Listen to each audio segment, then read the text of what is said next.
Good evening, it's 8 o'clock. I'm Sally Burdett, live from Johannesburg. Your top stories tonight.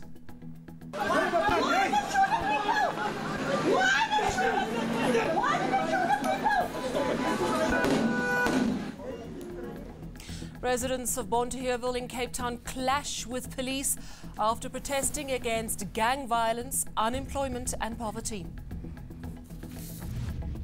New visa regulations announced today include relaxing documentation for minors entering and leaving South Africa. 4 years since those rules were tightened up due to trafficking concerns.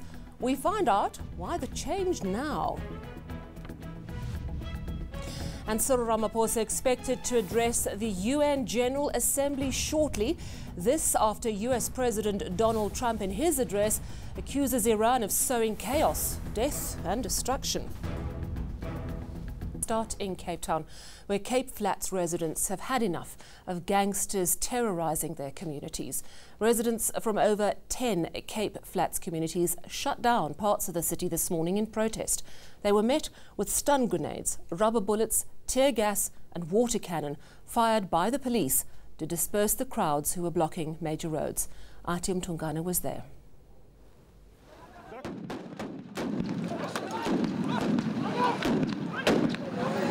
Bonteheuwel, one of the hot spots in the Cape Flats where the shutdown took place on Tuesday morning. Residents are fighting for an end to gangsterism, high unemployment, poverty and crime.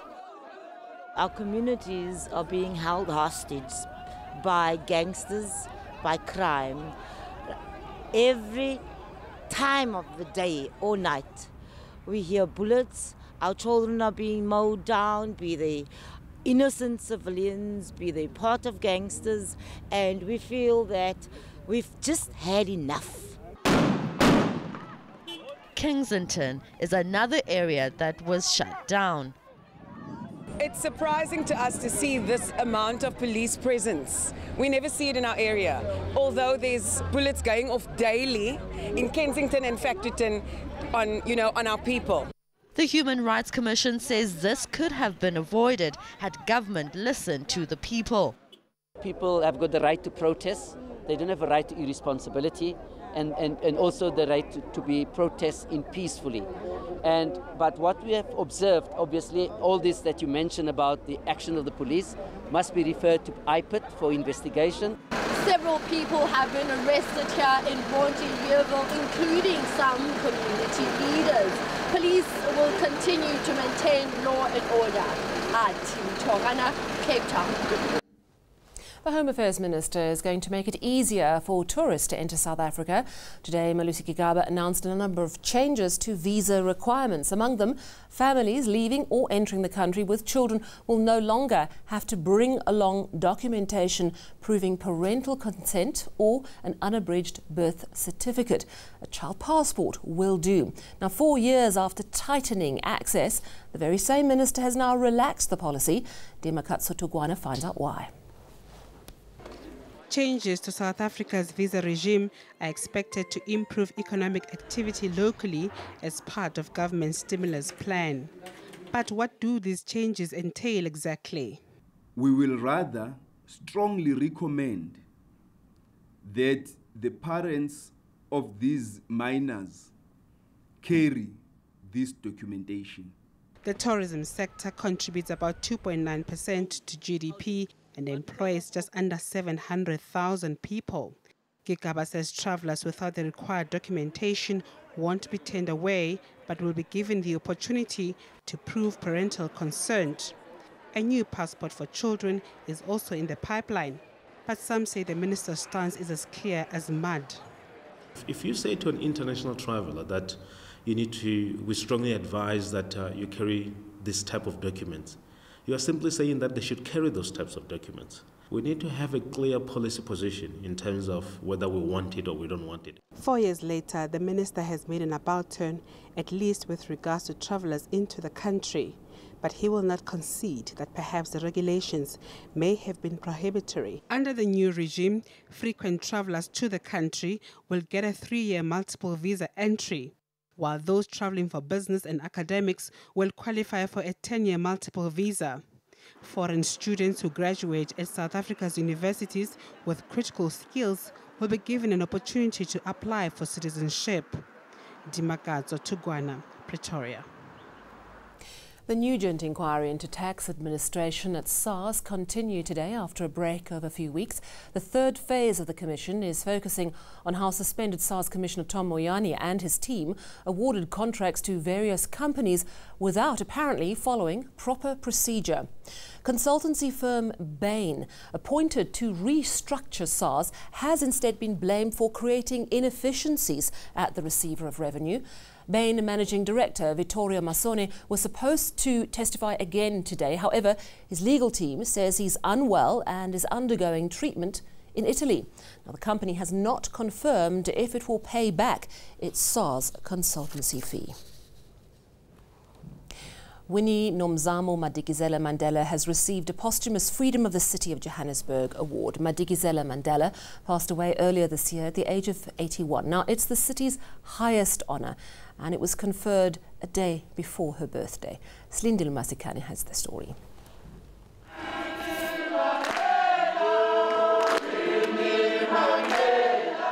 The Freedom of the City of Johannesburg recognizes and rewards the most outstanding service delivery from an individual or group. Winnie Madikizela Mandela dedicated her life to the liberation of oppressed people in South Africa.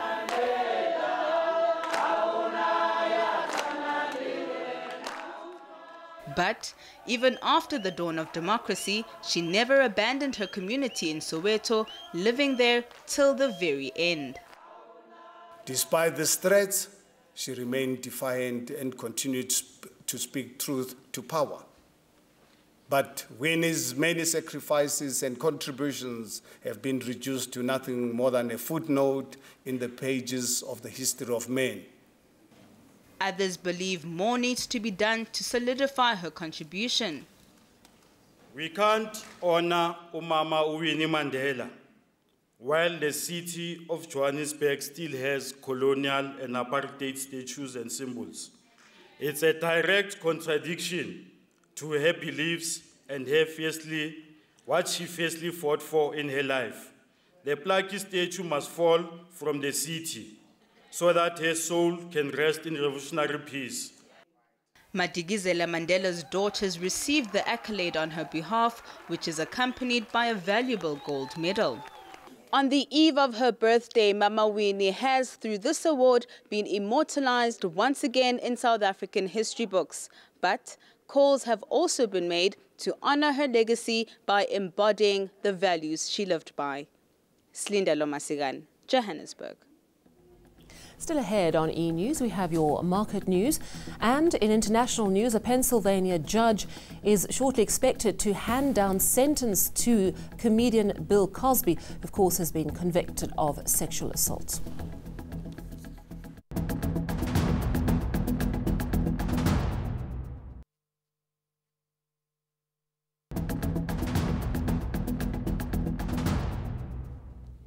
Business now, and more bad news for SAA. National Treasury has signed off almost 24 billion rand impairment for government's investment in the national carrier. Now, this is worse than last year's impairment, which was 13 billion rand. Impairment is an accounting term. It means essentially that the assets of the company are worth less than expected.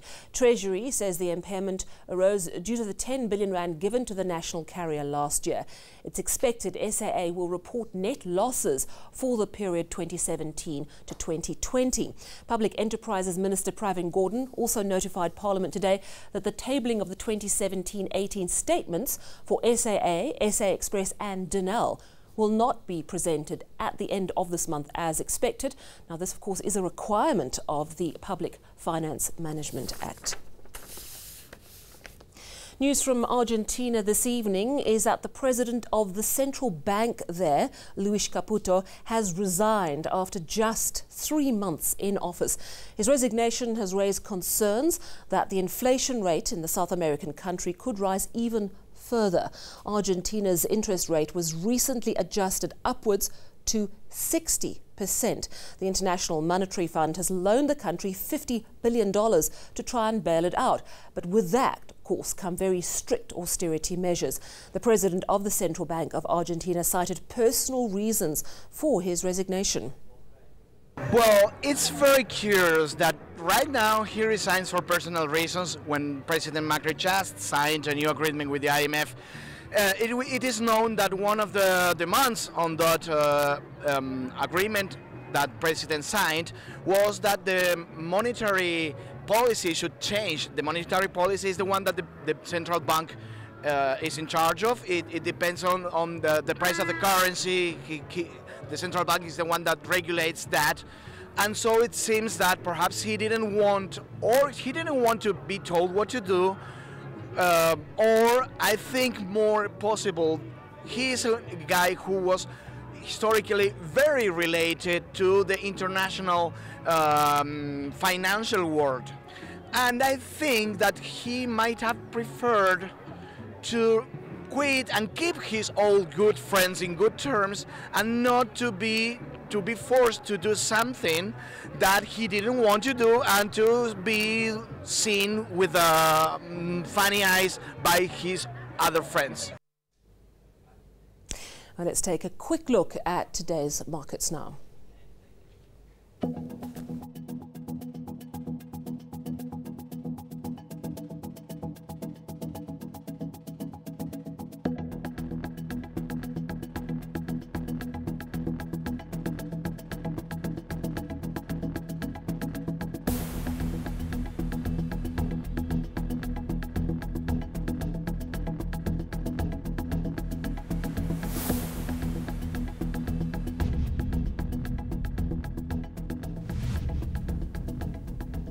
Let's go now to New York, where US President Donald Trump spoke to the General Assembly of the UN today. He says Iran is sowing chaos in the Middle East. This was during his address a little earlier today. Let's take a listen.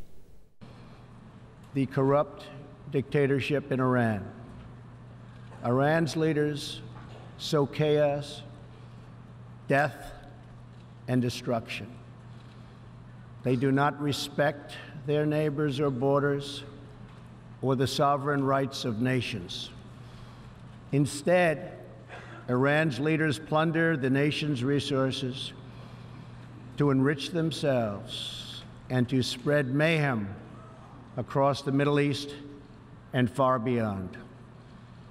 The Iranian people are rightly outraged that their leaders have embezzled billions of dollars from Iran's treasury, seized valuable portions of the economy, and looted the people's religious endowments, all to line their own pockets and send their proxies to wage war. Not good. Well, our president, Cyril Ramaphosa, is due to address the UN General Assembly anytime soon. Let's cross to our reporter in New York, Thulasizwe Simelane. Good evening to you, Thulas. Let's start with Donald Trump's address. Pulling no punches as per usual. How has that address been received? Well, Sally, there were no sound effects like we had last year. There was no talk of rocket men, as we heard last year, in reference to the North Korean leader, Kim Jong-un, who, interestingly, today was referred to by President Trump as Chairman Kim, which is a clear departure from how he viewed him a year ago, following, of course, those interactions that have been happening between the United States and North Korea. But far from that, we had strong words, as you just heard, for Iran. As we speak, Iran is on the floor. The Iranian leader is responding to Trump's speech, well, I suppose, delivering his address to the UN General Assembly, which has contained a bit of a response to what President Trump had said earlier on. There were strong words for Iran, strong words for Venezuela, where President Trump says, you know, socialism has basically destroyed what used to be a very rich country and made it poor, and he's basically calling for a stepping up of sanctions against the Venezuelan leadership, and strong words for OPEC, the Organization of Petroleum Exporting Countries, whom President Trump said are ripping off the world, and he doesn't like it and no one should like it, and he will not stand for it. He also made it very clear that they're only going to do business, the US, with their friends. Now, our president is due to speak very soon. What can we expect? Is it going to be putting South Africa on the market, saying we are friendly? What do you expect from our president? Expect President Cyril Ramaphosa to go in the exact opposite direction from the direction in which President Trump went a bit earlier on. President Trump has been talking about he doesn't believe in the ideology of globalism and what he says is an erosion of independence and sovereignty. He believes in sovereignty and patriotism, and that countries will thrive if they are allowed to be themselves without interference, for instance, on matters such as immigration in various countries.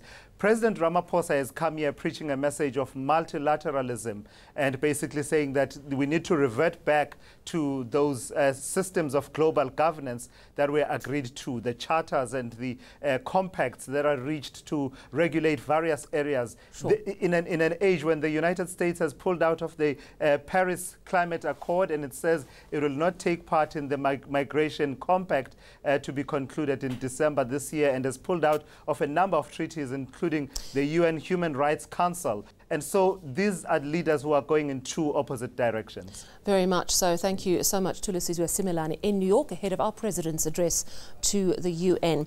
Well, we have some breaking news for you now, and Bill Cosby has been sentenced, yes, and it seems jail time, 3 to 10 years in prison for sexual assault. That's the breaking news this evening, between 3 and 10 years for sexual assault for Bill Cosby. Of course, he has, of course, been accused or found guilty, rather, of being a sexually violent predator. He must undergo counselling for life, appear on the sex offenders registry, and in that breaking news, he will be serving time behind bars. We have your weather with Joel in Cape Town.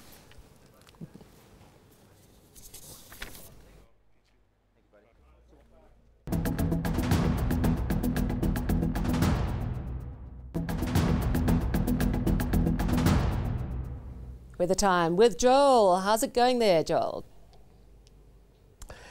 Thanks, Sally. Well, we have two cold fronts that are going to be sweeping across the western and southeastern parts of the country tonight, and we are going to be seeing cloud and rainy weather going on over the western areas of the Western Cape. At the same time, isolated thunderstorms are expected through the rest of the night over the Free State and parts of southeastern South Africa. And as we start Wednesday, we will continue to see a little bit of rain for the westernmost areas of the Western Cape, and there will be very isolated thunderstorms extending from the western areas of the northwest down into parts of KwaZulu-Natal and the eastern areas of the Eastern Cape. Then later on in the day, things are going to dry out for the western sections. We will stay with mostly sunny skies for the western and central areas, and it will be partly cloudy and hot for northeastern South Africa. Isolated rain and thunderstorms are forecast in parts of KwaZulu-Natal. Then in the evening, quite a bit of cloud will start to creep into the Cape Peninsula. Now, we are going to see sunny and pleasantly warm weather across much of the Northern Cape on Wednesday, with mild temperatures for the western sections. Light rain showers are forecast for the first half of the day over the western areas of the Western Cape. Cape Town warming to just around 18 degrees. It's going to be sunny and warm over much of the Eastern Cape. Mild, however, as we go towards the coastal areas. We stay with isolated rain and thunderstorms for much of KwaZulu-Natal. Pretty hot for the northeastern sections. Another hot day is forecast around Mbombela, peaking at around 36 degrees, even hotter for Skukuza, shooting to 40 degrees. Limpopo will also stay sunny and hot with highs in the mid to upper 30s in most areas. It's going to be partly cloudy, dry and hot for much of the northwest. Then in the Free State, we could see mostly sunny skies for the western sections. And lastly, in Gauteng, we're expecting a partly cloudy, dry and hot day once again. That's all from me. Back to you, Sally. Thank you so much, Joel Guy in Cape Town. Before we go, let's just recap your top stories this evening. Cyril Ramaphosa is expected to address the UN General Assembly shortly, any minute now, in fact. And in breaking news, comedian Bill Cosby has been sentenced to jail time, 3 to 10 years in jail for sexual assault. That's your news. Good night.